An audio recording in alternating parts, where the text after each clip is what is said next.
ayer conocimos al director de Minerías, la Dirección General de Minería, que es uno de los departamentos más delicados, porque ustedes saben que la minería destruye el medio ambiente. Pues resulta que tuve la noticia agradable de que nuestro director de minería tiene 2 máster, uno en minería y el otro en medio ambiente. Es decir, que en un solo departamento está la destrucción y la conservación del medio ambiente. Vamos a ver si Gracie logra contactar a ese funcionario para ver si podemos hacer un buen programa con un hombre tan especial en un momento en que todo el mundo lo que habla de Barrigol, pero aquí hay muchos otros problemas que uno puede la minería tratarle. Tiene un gran futuro en la República Dominicana. Pero que una decisión política, porque acuérdate que a veces la renovación de un mineral se tarda miles de años y se consume en un solo día. Entonces ese es un tema que hay que sopesarlo muy bien. Él conjuntamente con Pelegrín Castillo son los que más han hablado de la explotación o la exploración de petróleo en la isla. O sea que va a ser una conversación interesante. Dice que hasta pisar la grama daña el medio ambiente. Hasta pisar la grama. Octavio López. Ingeniero Octavio López. Exactamente. Bien. Octavio López, Mocano. Nosotros queremos, antes de hablar del tema que está bien esperado aquí, que advertir algunas cosas ahora en campaña.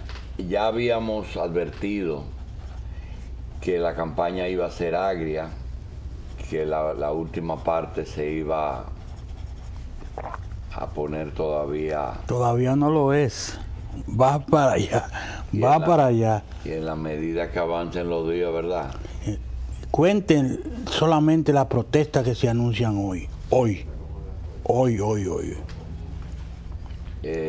Yo creo que hay unos signos exteriores. Por ejemplo, he escuchado las primeras reacciones acerca de la noticia de la primera dama y me ha sorprendido que hay gente que está brava. Pues sí, pero muy disgustada. Ahorita mismo un amigo querido me dice, ¿ya eso está cerrado? No. ¿Cómo que ya se cerró? ¿Qué tú quieres? Si ya se cerró, yo no puedo reabrir el caso. Ese tipo de delito no se puede quedar impune. Oh, no. Pero vamos a hablar de ello. Lo primero que quiero decir es que la revista 110 no está en campaña específica con ningún candidato, por razones muy elementales. Primero, nosotros no tenemos mucho que exhibir. Si usted se pone a examinar el programa de la revista, nosotros somos los primeros los que te lo componemos, que entendemos que no disponemos de los recursos para hacer el mejor tipo de televisión, o por lo menos la televisión que uno espera hacer. Por tanto, lo único que le podemos ofrecer al país es tratar de llevarle a ustedes un mensaje lo más imparcial posible y lo más objetivo. Sobre todo, darle la oportunidad a todos de que se puedan expresar. Confrontamos problemas. Por ejemplo, el problema del protagonismo y del deseo de muchos políticos que desaparecen durante 4 años y ven en la política la solución de sus problemas, y de buenas a primeras aparecen como los chapulines. ya hemos vivido eso y lo conocemos. Mira, yo tengo que ir a la televisión. Entonces resulta que a mucha gente uno tiene, no la excusa, ¿no?, sino el motivo real de que los partidos grandes, que independientemente de nuestros deseos, porque los mejores candidatos no están en los partidos grandes, usted tiene que darle la oportunidad a la mayoría de expresarse. Pero también tiene que entender que los partidos oficiales tienen más oportunidad y los medios se limitan mucho frente a los partidos oficiales, tanto los propietarios como los productores.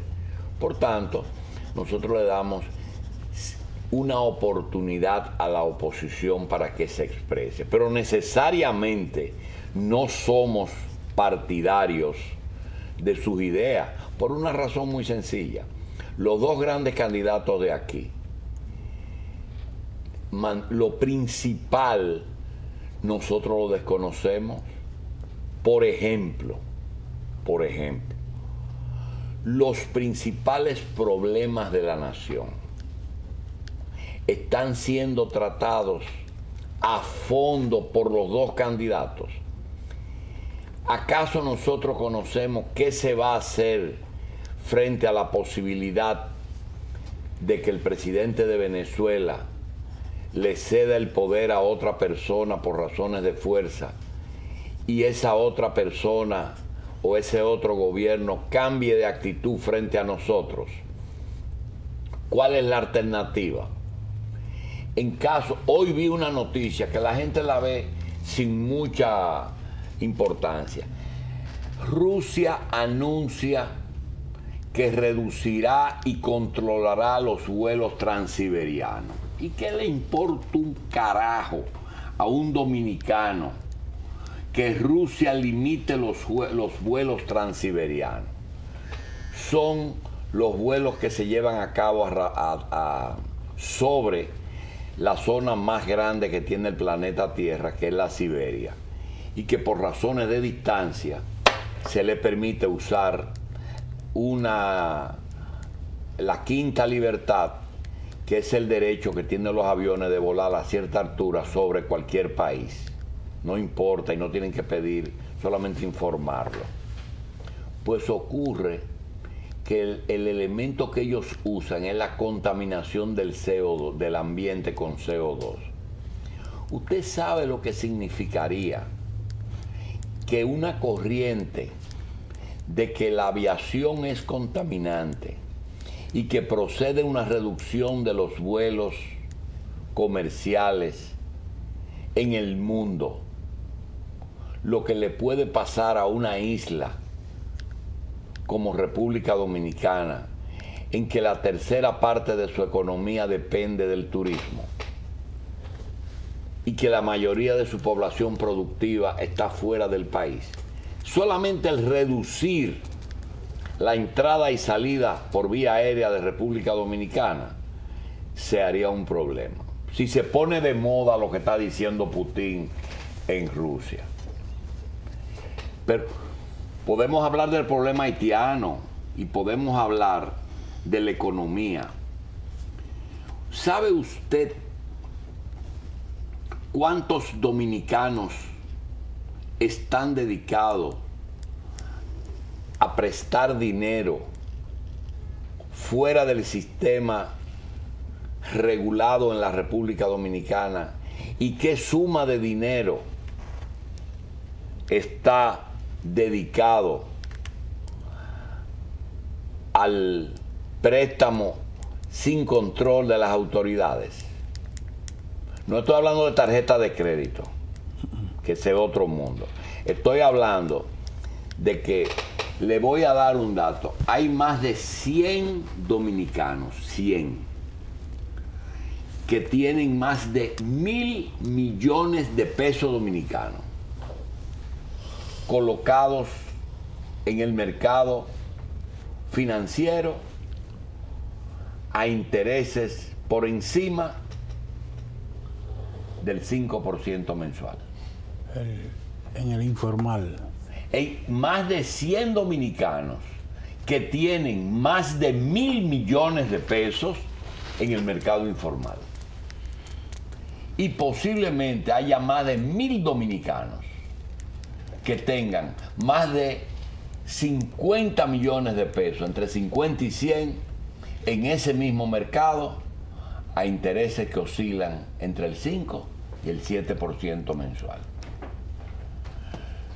Y no es que sea bueno ni malo, porque el que requiere un préstamo de eso lo hace por dos cosas: o porque tiene un hijo con meningitis que tiene que pagar cualquier suma para salvarlo, o porque tiene un negocio muy próspero que resiste ese tipo de intereses, o a lo mejor tiene una carga financiera que tiene que mantener. Pero a eso se debe que ese mercado posiblemente sea más grande que el mercado formal. Yo estoy seguro que 100 personas que tengan 1.000 millones son 100.000 millones. 100.000 millones. Vamos a ver los estados financieros de los bancos comerciales, a ver cuántos bancos comerciales manejan 100.000 millones de pesos. Es peso que estoy hablando, Sí. de pesos al mes. Entonces, esas cosas que nos vienen a la mente con el tránsito, por ejemplo. ¿Qué partido político te habla de un tapón? Y dice, ¿qué tiene que ver el tapón? Oh, pero el tapón nos pone la cabeza, nos pone locos al día entero. Y nosotros gastamos aproximadamente un 2 o un 3% de nuestros ingresos en un combustible innecesario. Pero el tema es el metro. Entonces,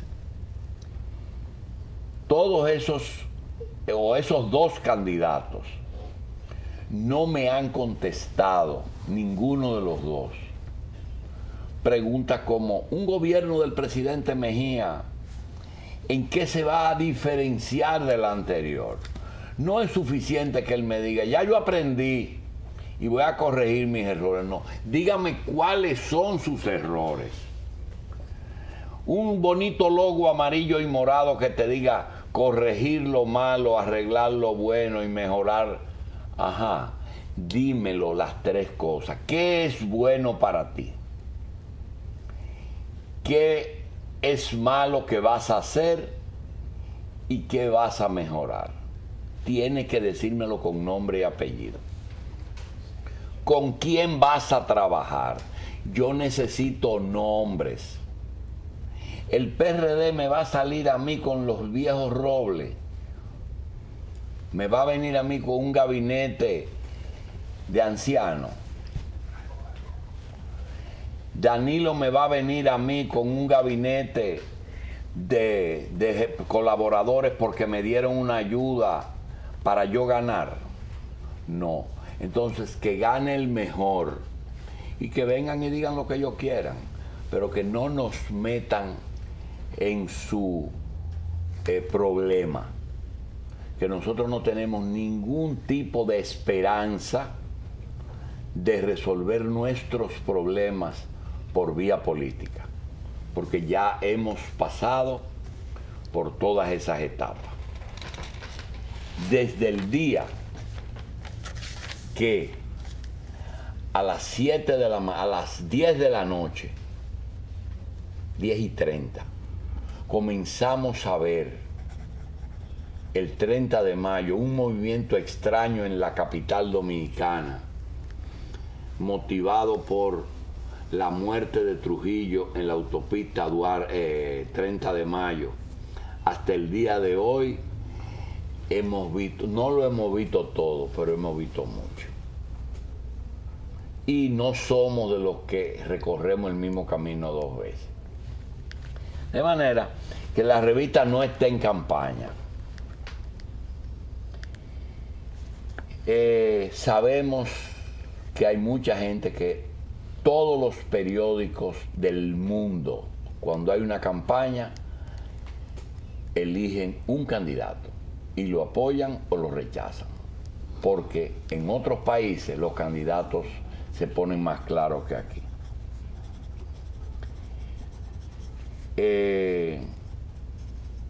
Sabemos que las propias empresas tienen muchas limitaciones porque sus dueños no quieren problemas con los gobiernos. Y desgraciadamente la clase trabajadora está muy cuestionada en cuanto a su dirigencia. Hoy justamente apareció un sindicato pidiéndole a la corporación que le permita sindicalizarse en Edenorte, en La Vega, y hoy aparece un grupo de trabajadores de la caña, ancianos todos, pidiendo que se les permita, que se les pague sus prestaciones. Nosotros no escuchamos la voz de los sindicalistas que desde la CREP apoyaron el proceso de capitalización de la empresa pública o privatización. Puede ser que esos trabajadores hayan cobrado, pero nadie le ha respondido. Pero eso es fácil de determinar. Pero eso no soy yo el que tengo que hacerlo. Claro, pero yo no le estoy pidiendo que usted lo haga, sino que eso es fácil de determinar. Seguro. A quién le pagaron y a quién no. Y enseñarlo. Sí. Y los responsables de esa operación están ahí frente a algunos como conciencia nacional. Súbelo. Los grupos de izquierda también se sumaron a los manifestantes y sus reclamos.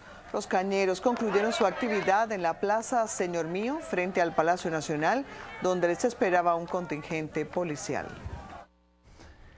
Ahí vimos que hasta la expresidenta de la ADP está sumado y apoyándolo. Bueno, porque ese es mi Pero, ahí. mira ahí, por ejemplo, María Teresa, yo creo que está bien. Ahora, ¿dónde estaba María Teresa cuando esos trabajadores se mandaron a la calle? Lo mismo hicieron con los colonos, que ya le pagaron, por cierto, pero le pagaron en naturaleza, en el proceso más desastroso que dos gobiernos, los dos, han hecho. Entonces, a nosotros no nos pueden venir con dónde está la colora, ¿verdad? No nos pueden venir. Yo creo que cuando el Papa Juan Pablo II habló de capitalismo salvaje, muchos capitalistas lo interpretaron como una orden y no como un rechazo. Porque es increíble en la forma que se comportan. Mire, hoy vi un trabajo en El País muy agradable de Bill Gates que dice que deben ayudar países pobres. Y dice, puso como ejemplo Perú. Perú no es un país que está bien, pero no merece la ayuda que se le está dando si se compara con otras naciones que están 100 veces en peor circunstancia. Y él dejó de ser el hombre más rico del mundo porque donó parte de su fortuna. No fue porque perdió, fue porque el excedente que lo hacía ponerse en primer lugar, a él no le interesaba ser el número 1, sino que aceptó ser el número 2 porque donó 25.000 millones, que lo ponían en segundo lugar.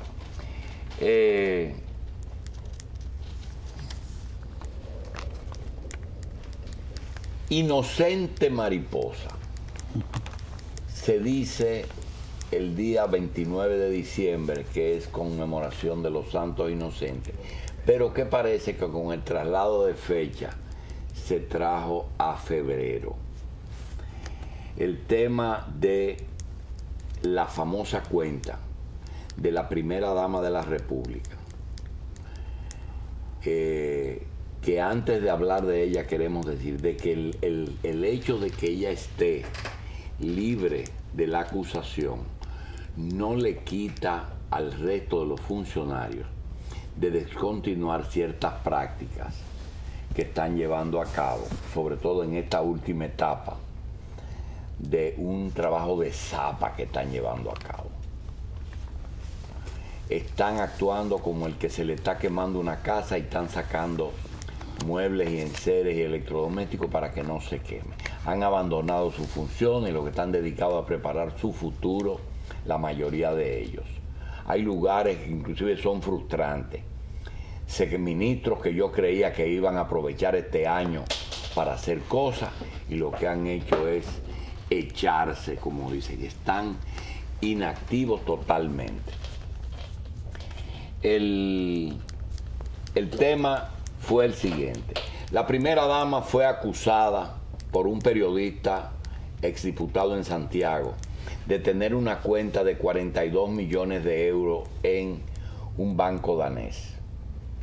Ella fue a la superintendencia porque ella no podía dirigirse a un banco danés y decir, mándame una certificación de mi cuenta, sino que fue a la superintendencia y dice, mira, a mí me acusaron de esto, yo quiero que ustedes me consigan una certificación de ese banco. Entonces el superintendente de bancos dominicano se dirigió al superintendente de banco, a la autoridad homóloga, la misma, ¿verdad? Y le solicitó la información. La primera respuesta que le dieron fue, aquí la información bancaria es confidencial. Le dije, no, lo que pasa es que le han hecho una acusación a la esposa del presidente de la República y necesitamos esa certificación. Vista la importancia del asunto, se logró que la superintendencia de Dinamarca le solicitara a ese banco y al sistema bancario, director general de la Autoridad de la Supervisión Financiera, que es el sinónimo de la superintendencia de banco de aquí. Entonces lo pidió y le dieron la certificación, que dice, gracias por su email, las leyes de Dinamarca son muy estrictas con respecto al secreto bancario y limitantes en las posibilidades de sus requerimientos. Sin embargo, nosotros hemos contactado al Danske Bank y dada la circunstancia podemos informarles que la señora Cedeño Lizardo no es cliente del banco. Posteriormente se hizo otra gestión en que ese nombre no aparece como cliente en ningún banco de Dinamarca. Eso, yo no sé cuál es el próximo paso, pero nosotros nos sentimos muy bien porque nuestra primera dama no es ladrona. Porque eso fue lo que se quiso demostrar, que ella se había robado un dinero y que se había llevado a Dinamarca. Nos sentimos muy bien y ahora vamos a ver cuál es el próximo paso y cuál es la próxima. Eso no tiene que ver con las visas y de las otras acusaciones, porque cada día, en la medida que las encuestas no obedezcan a los intereses de los sectores de oposición, la guerra va a aumentar, cosa que ya estamos acostumbrados. Estamos preparando un menú de cuáles son las áreas en que se puede hacer guerra sucia. Por ejemplo, sacar un Wikileaks de estos dos. Y ayer Leonel Fernández le dio un ejemplo. Por ahí hay una fotografía que hizo Vencio en el hospital de Los Minas, donde el presidente desapareció con su asistente militar, el general Medina, y con su asistente civil, el señor Crispín, como si tal cosa. De manera que hay que ver cuáles son los próximos pasos. Hay mucho material, ¿eh? El problema de esto no es que sea verdad o mentira, es que se necesita prueba. Ya Julio Curi había dado un signo de que las cosas andaban por ahí, porque propuso que el delito informático se condene con compensación económica y no con cárcel. Y están esperando los documentos originales, que no son necesarios porque el rumor se difundió por medios electrónicos. Por tanto, la respuesta vino por media electrónica. Porque ahorita va a decir, no, tiene que haber una certificación del rey de Dinamarca con el sello real. Porque he visto personas que están frustradas porque la primera dama no tiene los 42 millones fuera. Porque así no es la cosa. La cosa es, pero es por otro lado. Y yo dije, se equivocaron. Le entraron con el Banco Popular. Le entraron con la cuenta de Dinamarca. Le entraron al asistente de Leonel con la tarjeta de crédito. Ya le había pasado al PRD con Pepe, porque lo de Pepe, si hubiese sido como se señaló, no fuera lo del hombre que anda con Hipólito. Lo de Pepe fue una injusticia también de la época, en la que tuvo que ver mucho Hipólito, ¿eh? Él lo perdonó porque Pepe no tenía más salida. Pero queremos decir que en ese jueguito se va mucha gente por el cementerio. Y además hay una cosa, señores. Difama que algo queda. Usted, después que se derrame el agua, recogerla entera y secarla es difícil. Vimos un trabajo, una entrevista de Julio Aníbal Suárez, que nos dio gusto porque tenía un punto de vista. Estábamos pensando que él lo que estaba era buscando reingreso. No, el doctor Julio Aníbal Suárez tiene otro punto de vista, y es: el asunto tiene que verse más allá de lo que me sucedió a mí, porque de esa decisión peligrosa, muy perjudicial para lo que es la independencia judicial, lo que estoy viendo es la institucionalidad. Estoy viendo que no es posible hablar de un juez independiente si ese juez está sometido a los caprichos de un órgano cualquiera, sobre todo externo al poder judicial, lo político. Por tal y como me sucedió a mí y a las otras compañeras, que fui destituido sobre la base de un simple alegato, porque la razón de que se alegó fue que no siempre procedía con criterio de independencia e imparcialidad.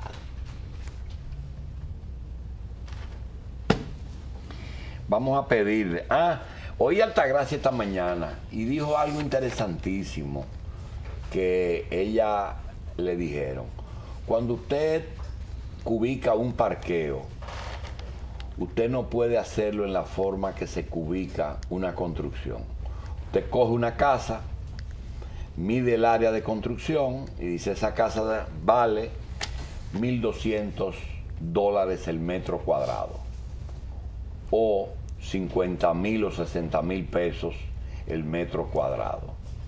Cuando es parqueo, ustedes saben lo que están haciendo, que cogen el piso donde el carro se parquea, y en vez de multiplicarlo por la cantidad de metros donde el carro se parquea, en los 3 por 6 metros, más a las áreas comunes, lo multiplican como si fuera una construcción, y le multiplican entonces por área de construcción, incluyendo el techo. Pero el techo es el piso de otro parqueo de arriba, y lo están cubicando 2 veces. Lo están cubicando 2 veces. Y es plano, ¿verdad? Es largo por ancho. No hay las 3 dimensiones. Para eso tengo que ver el presupuesto. ¿Verdad? el detalle del presupuesto. Es interesante, es interesante. Vamos a ver un poquito de la entrevista que nos dio el señor secretario, aunque nos preparen, en la inauguración de la renovación del hospital San Lorenzo de los Minas, un hospital que tenía, desde el 74 fue construido, pero tenía 14 años en vías de remodelación. Yo no me explico cómo el perico, teniendo un hueco debajo del pico, pueda comer, pero eso pasó aquí. Ayer se inauguró un hospital que es ese le pasó como el padre Villini. Esa área es un área totalmente nueva, tanto en recursos humanos como en recursos de equipamiento y físico. Cuando esté listo, adelante. Estamos en la remodelación del Hospital San Lorenzo de los Minas con el secretario, con el ministro de Salud, Bautista Rojas Gómez, y con el director del centro, el doctor Paulino Díaz Osorio.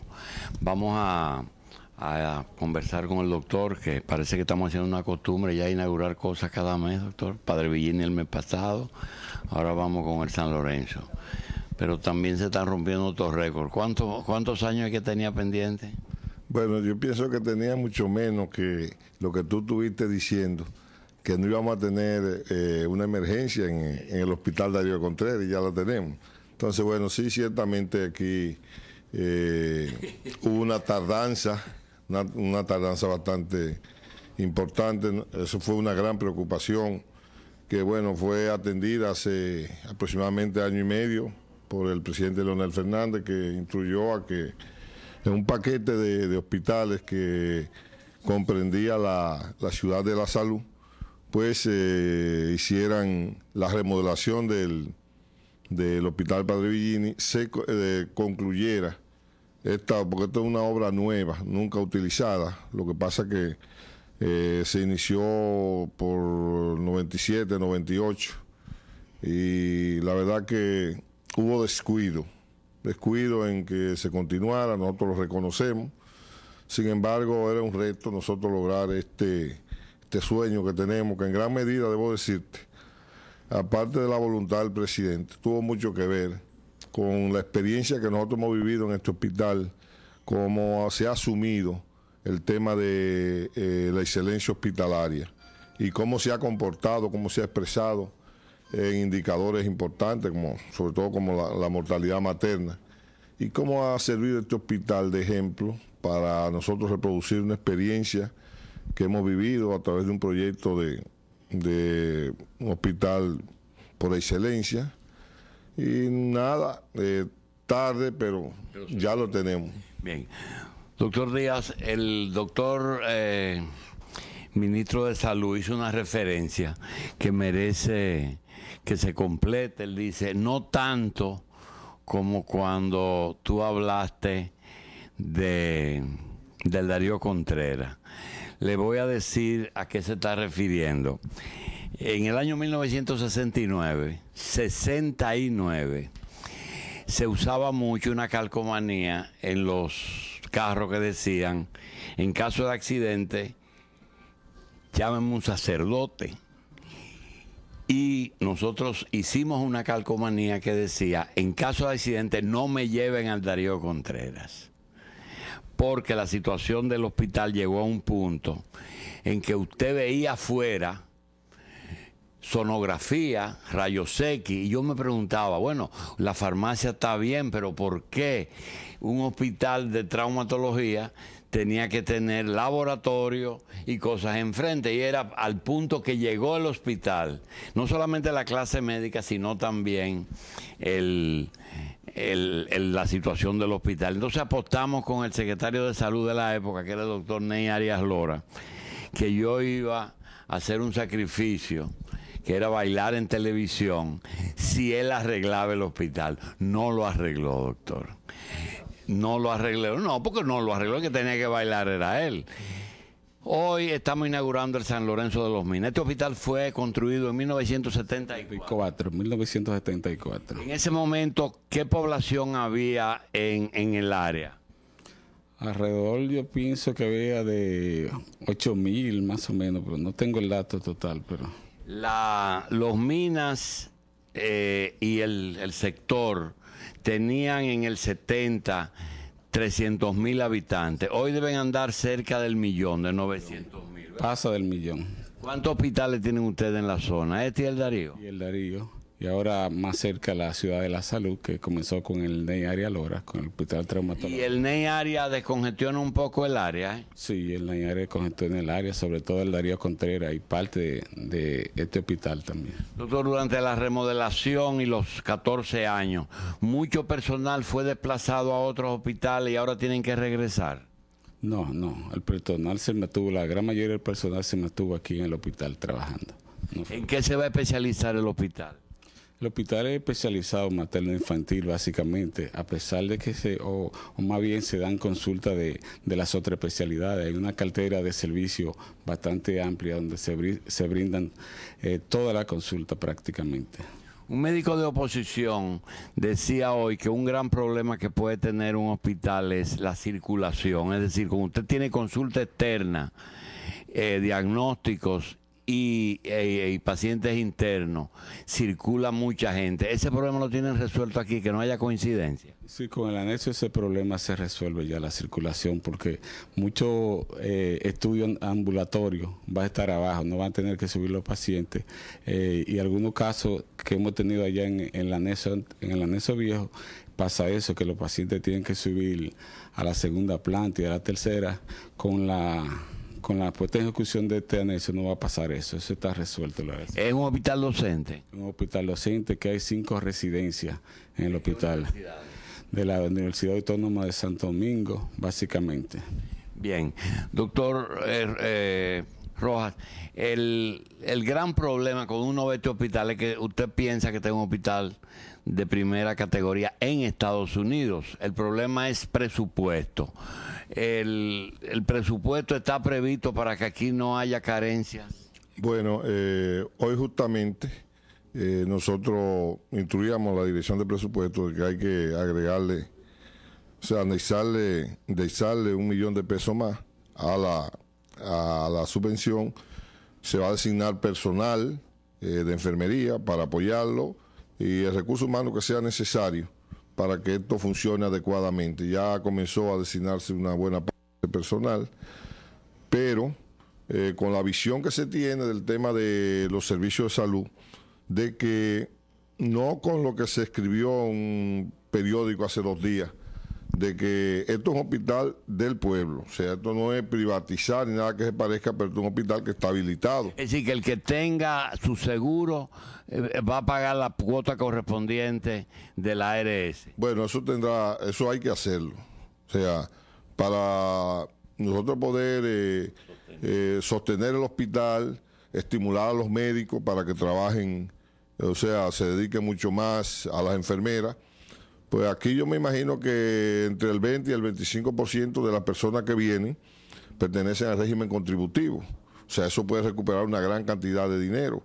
Igual que al subsidiado también, aquí hay una gran cantidad de subsidiados que SENASA tendrá que financiar. O sea, es un hospital que puede generar sin mucho problema 10 o 12 millones de pesos todos los meses, que le sirve, bueno, para mantenerse adecuadamente, para estimular a recursos humanos, a que trabaje con un poquito más de devoción. El problema es que si el presupuesto es de 20 y llegan 15, en 3 meses ya usted debe 15 o 20 millones de pesos. Yo no entiendo eso. Si el presupuesto de un hospital como este, vamos a suponer que sea 20 millones de pesos y solamente recibe 15, pues va acumulando deudas. No, mira, Julito, este hospital, todo el recurso humano lo cubrimos nosotros.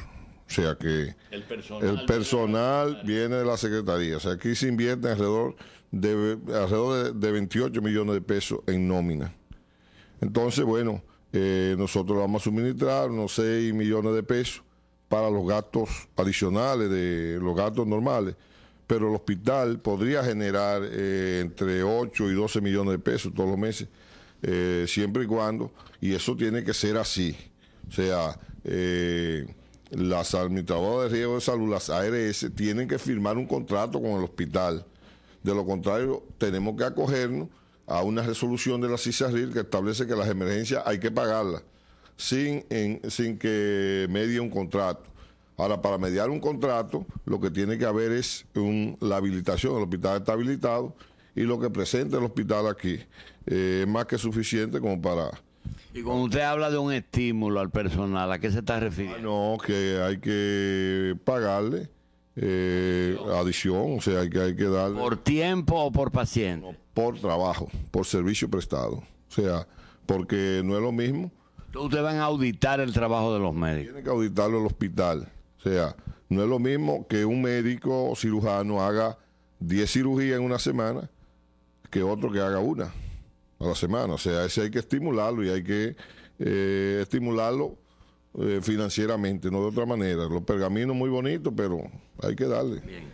Doctor Díaz, ¿cuál es fuera de las emergencias, el horario de los consultorios que ustedes tienen previsto? Hay consultorio en la mañana y en la tarde, de 8 a 12 y de 12 a 5 de la tarde. ¿Cuál es la cantidad de salas de cirugía? No importa la especialidad, es decir, salas que están dedicadas a hacer procedimientos invasivos. 8 quirófanos hay actualmente aquí en la NESA. ¿Y qué horario van a tener de trabajo esos 8 quirófanos? ¿Solamente la tanda de la mañana o lo van a habilitar en la tarde? En cirugía electiva en la mañana y en la tarde, en emergencia 24 horas, lógicamente. ¿Cuál es el blanco de público para el cual está diseñado el hospital? Es decir, ¿quién debe estar aquí? ¿Niños y mujeres o es un hospital general? Niños y mujeres, básicamente. En cuanto a general, se ofrece consultas solamente. ¿Emergencia es para referir a otro? Emergencia para referir a otro hospital que requieran referirlo. Emergencia de medicina general. De lo que habla el ministro de Salud, de las cuotas que pagarían los que están afiliados a planes de seguridad social, ¿ya se ha hablado de eso o todavía no está estructurado? Eso está en planes para hablar con la ARS privada, porque aquí se tienen pacientes subsidiados de SENASA. Sí. Doctor, hoy se va a inaugurar. ¿Cuándo va a estar en marcha el hospital? Lo más pronto posible, de que se inaugure, muy probablemente dentro de una semana ya esta parte. El Hospital San Lorenzo tiene un área habilitada ahí al lado, ¿verdad? Que está trabajando. ¿Cuántas camas tiene? Aquí al lado hay 256 camas. ¿Cuál es el promedio de internamiento por cama? Diarios se ingresan alrededor de 45 pacientes más o menos. Doctor Rojas, ¿cuál es el promedio de internamiento a nivel nacional de días internamiento por paciente, más o menos? Bueno, eso depende de la característica del hospital y de la visión que tenga la gerencia del hospital. Hay hospitales que el promedio te anda por los 8 días, hay otros hospitales, sobre todo los hospitales de maternidad, donde el promedio no supera los 2 días. Bien, doctor, para el personal, tanto docente como que trabaja aquí, ¿cuál debe de ser el orgullo del que trabaja en el Hospital San Lorenzo? ¿Qué hay aquí diferente que debe ser motivo de sentirse bien y decir que se trabaja en el San Lorenzo? Bueno, yo creo que aquí lo más importante es el sentido de pertenencia. O sea, yo veo a mis compañeros, algunos de mis compañeros que son docentes aquí, que se formaron aquí y se quedaron aquí. Igual que algunos de los profesores, que la oportunidad que tuve, yo le decía al doctor que en este hospital hice el internado de obstetricia, ginecología obstetricia, ahí está Mancio, que fue parte de mis compañeros. Y el doctor Disla me consiguió mi esposa. Sí, el doctor Disla me presentó a mí, yo era más o menos como no el jefe, pero el líder de los estudiantes. Él era el Celestino. No, y él vio a esa muchacha, que es mi compañera todavía, vio a esa muchacha como tan Y dijo, tú le perteneces a este. Y yo no tuve que hacer muchas cosas, ahí muchos años. Doctor, vamos a darle las gracias al ministro de Salud y al director del hospital, porque a principio ustedes pudieron escuchar los detalles de la instalación, de los que remodelaron y de la empresa que se encargó de ello. Sobre eso, doctor, ¿ustedes se sienten bien sobre las personas que trabajaron en la terminación de la remodelación? Bueno, ellos nos han sacado de grandes apuros. Nos ayudaron en el Padre Villini, entraron de emergente y nos resolvieron. Entraron aquí de emergente y nos resolvieron. Nos van a entregar el hospital de Monteplata. Entonces, el tema nuestro es que nos resuelvan los problemas. ¿Y de la Ciudad de la Salud, qué tienen ellos? Bueno, tienen totalmente la Ciudad de la Salud, ya no entregan en el área y hay 3 hospitales que están, pienso para junio, julio, incluso muchos de los muchachos que se están formando aquí, sobre todo de los de pediatría y obstetricia, porque vamos a tener un materno infantil allá en la Ciudad de la Salud, serán parte de recursos humanos, que lo que queremos es comenzar con muchachos recién formados, que no tengan mucha malicia, muchas cosas que nosotros podamos. Entonces, bueno, tenemos esa parte ahí y el próximo miércoles 29 vamos a iniciar probablemente en Santiago 2 grandes hospitales con esta misma empresa, un hospital. Iniciar. Ustedes son muy optimistas. 14 años después a lo mejor lo inauguramos. No, porque la visión es diferente. ¿Remodelación o construcción? No, construcción. O sea, aquello lo que se hacía antes no se planificaba. Ya nosotros estamos planificando. Nosotros estamos construyendo primero los centros de atención primaria, los hospitales de segundo nivel y vamos a los hospitales de tercer nivel. Bien. Ya hay una visión y yo te dije hace unos días en tu programa que nosotros lo que aspiramos es que el próximo gobierno, que lo va a presidir Danilo Medina, pues el Ministerio de Salud que asuma el plan decenal de salud. Que ese plan decenal tiene no solamente la visión estratégica del tema de salud de la República Dominicana, sino que tiene consigo el plan de inversiones a mediano plazo y a largo plazo para los siguientes 10 años que requiere la República Dominicana. Doctor, para terminar, aunque no sea por la misma firma, ¿usted tiene ya visualizado el destino del oncológico de la UAS? Yo te dije a ti que yo creo que las instituciones del Estado hay que fortalecerlas. Yo le voy a plantear al presidente que una inversión de esa magnitud que la ha pagado el pueblo dominicano y la va a pagar el pueblo dominicano tiene que ser administrada por quien hace la rectoría del sistema de salud, tiene que ser conducida por la rectoría del sistema de salud y tiene que manejarse con una visión que le dé servicio al sector privado, a las administradoras de riesgos de salud privado, a la pública en el régimen subsidiado y a la gente que no tiene nada, que son finalmente los que se mueren antes de llegar al hospital, sobre todo con enfermedades catastróficas. O sea que eso no puede estar en manos, no debe estar en manos de un patronato, sino de la institución pública que es el Ministerio de Salud. Bien, amigos, le damos las gracias al ministro de Salud Pública, doctor Bautista Rojas Gómez, y al doctor Paulino Díaz Osorio, director del Hospital San Lorenzo de los Minas, que hoy se inaugura su remodelación. Gracias también al personal por las atenciones que hemos recibido en el centro.